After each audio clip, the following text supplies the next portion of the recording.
ఏలూరు జిల్లా నూజివీడు పట్టణంలో చేపట్టినటువంటి పలు అభివృద్ధి కార్యక్రమాల్లో మంత్రి కొలుసు పార్థసారథి పాల్గొన్నారు. ఈ కార్యక్రమంలో భాగంగా నూజివీడు పట్టణంలోని పలు వార్డులలో సీసీ రోడ్లు, డ్రైన్లు పూర్తి చేసినటువంటి సందర్భంగా వాటిని ప్రారంభోత్సవం చేశారు. ఈ సందర్భంగా మంత్రి కొలుసు పార్థసారథి విలేకరులతో మాట్లాడుతూ నూజివీడులోని అనేక వార్డుల్లో కోట్లాది రూపాయలతో పనులు పూర్తి చేశామని, పారిశుద్ధ్యం పెంపొందించే దిశగా దృష్టి సారించామని అన్నారు.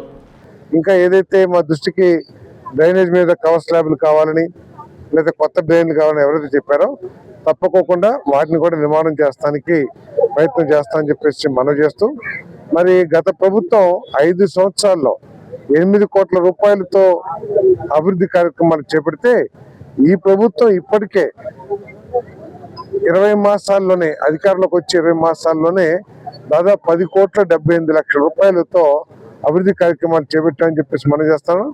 పోయిన ప్రభుత్వం ఈ నూజివీడు మున్సిపాలిటీలో 30 కోట్ల రూపాయలు సంక్షేమ కార్యక్రమాల కింద పెన్షన్ కానివ్వండి, చేయూత కానివ్వండి, లేకపోతే అమ్మఒడి కానివ్వండి, ఇవన్నీ కలిస్తే 30 కోట్లు ఇవ్వటం జరిగింది. మరి ఈ ప్రభుత్వం ఒక మొట్టమొదటి సంవత్సరంలో 38,50 లక్షల రూపాయలు మరి ఈ మున్సిపాలిటీలో పేదవాళ్ళకి ఇవ్వడం జరిగిందని చెప్పేసి మనం చేస్తాను.